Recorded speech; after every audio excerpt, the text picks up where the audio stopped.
bagerako mu kulonda His Robert Kyagulanyi bakwata kyakubiri mu kuyiira obuntu obulungi. Olunaku olwaleero bannamasaka basiibye mu ssanyu eritagambika oluvannyuma lw'okulaba ku mukulembeze w'eggwanga omulonde His Excellency Robert Kyagulanyi Ssentamu ng'ono abakubye surprise visit oluvannyuma lw'okubagwako bw'abadde ng'ava okuziika munnakibiina kya NUP eyafudde olunaku olw'eggulo ng'ono amannya ge ayitibwa Bone Kasule. Ono ayiseeko mu kibuga ky'e Masaka n'agenda ng'awuubira ku bantu be yabeeyo. Abantu ne basanyuka nnyo ssanyu libabugaanya okulaba nti babadde baludde okumulabako. Tumulabye kazaalambulako ku bitundu by'eggwanga eby'enjawulo naye Masaka abadde yakoma dde okugenda yali ng'agenza okuggalawo emipiira gy'abafoot soldiers abadde aludde ddala era ku olwo yayitayo ate baamugana okuyitako mu kibuga nga bamwetolooza ne bamuyisa eno ebbali w'ekibuga ng'akuumibwa mmundu obutakkirizibwa kuyitako mu kibuga wakati. Kitegeeza nti abantu b'e Masaka babadde n'ennyonta mpitirivu kubanga abasobola omulabako baamulabira ku kisaawe kyokka bwe yali ava ku kisaawe okuddayo e Kampala tebakkirizibwa kuyita mu kibuga wakati.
Olwaleero ayiseemuko mu kibuga n'ate naera ng'awuubira ku bantu baabe mu Masaka n'ayingira ku Nnyendo. Ono abadde awerekeddwa omubaka w'ekitundu ekyo ekya Nnyendo Mukungwe era nga ye leader opposition mu Parliament Mathias Mpuuga Nsamba. Era obwedda bwe bagenda bawuubira ku bantu nga n'abantu babawerekera mu luseregende lw'abantu abayitirivu obungi omuli bodaboda n'abantu abadde batambuza ebigere. Ono abadde atambulidde mu namba plate ya Yugi eya Mathias Mpuuga ng'ate mu maaso waliwo emmundu ezimusaggulira ekkubo okulaba nti abantu tebamutuusaako buzibu. Batambudde bulungi nnyo endulu n'emizira bwe gitta abantu bwe basanyuka okumulabako ababadde baludde omulaba nga bagamba yoyo pulezidenti waffe era naye nga bw'abawuubirako nga bagamba abantu bange nkyabajjukira nkimanyi muli balonzi mwannonda era Masaka yafunirayo ddala obululu nga buyitirivu obungi nga butuufu tayinza kwerabira abantu baayo ng'alina okugenda ng'abawuubirako okubajjukiza nti ye mukulembeze gwe bassaamu obwesige ne bamulonda. Bannamasaka omukulembeze mulonde gwe mwalonda His Excellency Robert Kyagulanyi Ssentamu abasuddemu olukyala lwe bayita surprise visit abadde ava kwerekerako mukwano gwe omu ku bakadde b'ekibiina amanyikibwa nga Bone Kasule eyavudde mu bulamu bw'ensi bwetyo Masaka bwewuuma.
Bambi mu butuufu bannamasaka bamulaze omukwano ogutalojjeka era nga bw'obeera ggwe n'olaba ku Namungi w'omuntu ono ajja muwondera, tolema kukkiriza nti ddala kituufu Robert Kyagulanyi Ssentamu muntu w'abantu.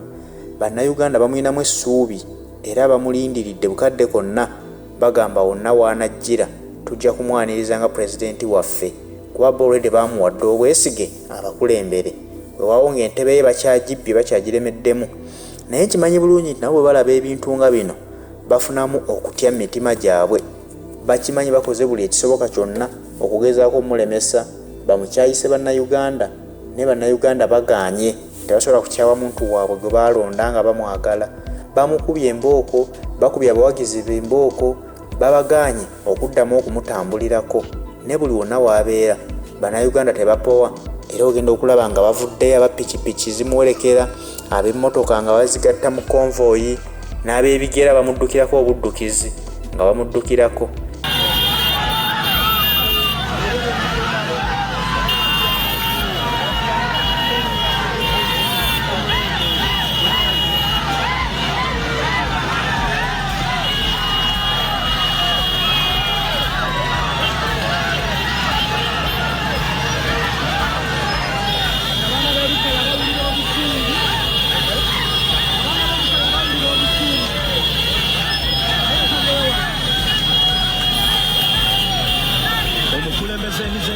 Kyagulanyi Ssentamu omulonde yalondebwa ng'ennaku z'omwezi 14 omwaka gwa 2021. Bannayuganda bwe bakeera ku makya ne basalawo ne bagamba ono ye mukulembeze waffe, wabula abo abali mu buyinza ebiseera ebyo ne balemera mu ntebe ey'omwana, era nga n'eŋŋombo weeryezza eyogerwa nti muve mu ntebe y'omwana ono.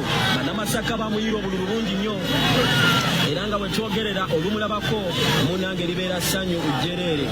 Bw'atyo His Excellency Robert Kyagulanyi Ssentamu bannayuganda naddala bawangira mu kitundu ky'e Masaka wano mu Nnyendo gyo emirimu bagisuddewo. Ekibuga kisanyaladde okujja okwerabira ku mukulembeze waabwe gwe baalonda ng'ennaku z'omwezi 14 mu mwaka ogwa 2021. Bannamasaka essanyu libajjudde, bamakanika bavuddeyo, abali mu maduuka bavudde emirimu gyabwe bagisuddewo. Tewali n'omu, kino kye mbagamba, Nacho Love eno tebakukaka kwagala muntu, tewali akuwa yadde 10, tewali yadde akuyita, wabula gali amasannyalaze g'omukwano gakusika busisi munange bw'otyo n'osembera oba n'oyingira mu kintu kino mu butanwa. His Excellency Robert Kyagulanyi Ssentamu bannamasaka ng'ebimu ku bitundu bye yasinga okokombayo obululu obuyitirivu yadde nga banaffe mu bitundu ebyankole be basinga okulonda Kyagulanyi, mu bitundu bya Nkole be basinga okulonda His Excellency Robert Kyagulanyi Ssentamu nga pulezidenti waabwe. Bano ekitundu ekyaddako amazima n'obwenkanya galaga nti abantu b'eggulu be baddako mu kulonda His Excellency Robert Kyagulanyi bakwata kyakubiri mu kuyiira obululu obungi. Banaffe ab'Embaale sako n'Ejjinja bakwata ekitundu kyakusatu mu kumuyiira obululu obuyitirivu ennyo. Olwo nno ffe waleero mu Central twakwata kyakuna. Ebyafaayo biraga amazima gennyini, naye nga bannamasaka kino kirabikiddeko ne mu bannamasaka abasinga obungi badduse ku mirimu gyabwe. Abakyapati bazirese ku middala ne bagamba tunaazisanga amadda. Ab'amaduuka balese maggule nga bagamba tunaagasanga amadda nga tulabye ku mukulembeze waffe. Kati omuntu ng'ono alekesaawo omuntu omulimo gwe n'agamba naagusanga amadda, kitegeeza nti laavu gy'olina mu bantu, abantu gye bakuyinamu nabo eba y'amaanyi nnyo. Omukwano nga guno ogutali mukake, ogutali mugule, buli muntu yandyetaaze okubaako nagwo. So singa bano bannaffe abamala okukuŋŋaanya Namungi w'omuntu nga bamazemu wa nsimbi, bataddawo ne zibbaasi ezibasomba ne babaterako n'ekyemisana nti balina okulya emmere n'okunywa, awo bo ne balyoka bafuna ku bantu abasobola okubeera ku laale zaabwe. Naye teebereza nti ono abadde tagenze nakukuba laale n'emu mu Masaka, wabula abadde ayita mu buyisi ng'ava n'amakubo ge ava kuziika. Ne bw'olaba nga Namungi w'omuntu ono yenna agenze amuwondera, tolema kukkiriza nti ddala kituufu ono omusajja yafukibwako amafuta ga Katonda, omulonde wa Katonda, gwe ne bw'ologa oba olimba. Ye Robert Kyagulanyi Ssentamu tukkirize nti aliko amafuta ga Mukama, ye Mukama yamuwa buwi. Kaakati kino kyonna kye bakola okumulemesa, bye bakola okutiisatiisa bannayuganda abo bamukyawe, ndabira ddala nga balimba bali ku byabwe. Bo bannayuganda baasalawo ne bakkiriza nti oyo ye waffe gwe tulonze, y'alina otukulemberamu. Ate era nga ku buyinza bwa Mukama Katonda nkakasa nti ajja kukulemberako ku ggwanga lino. unit platform eyavudde mu bulamu bw'ensi okwosa eggulo ng'aziikiddwa mu Masaka.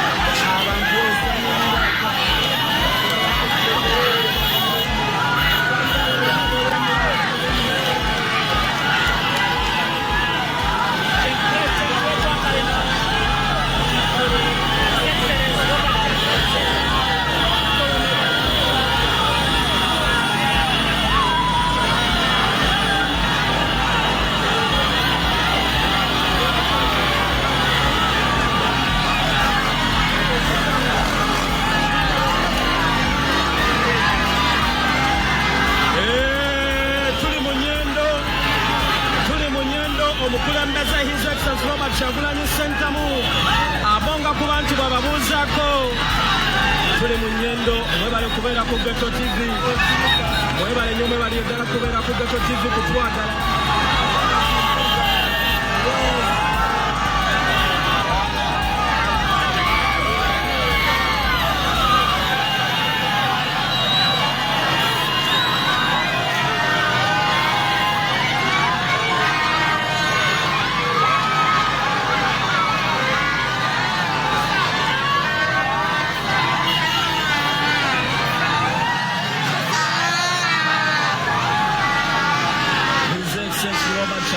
Ssentamu, the elect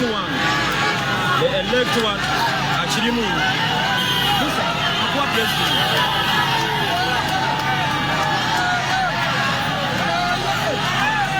Boss, Arab.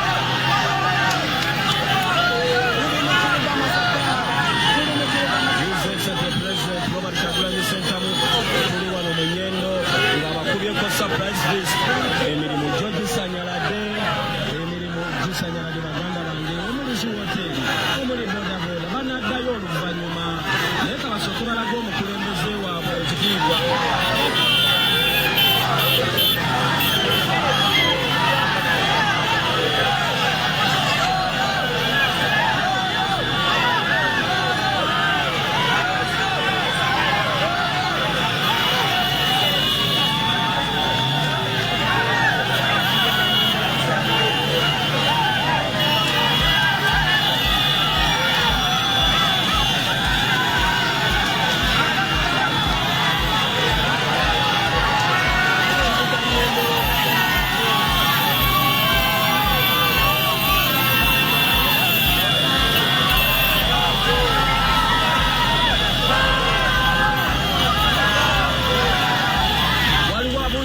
Katonga twayiseewo tutya, Katonga twamuyisemu muganda wange, Katonga twasobodde okumuyitamu, Katonga twamuyisemu.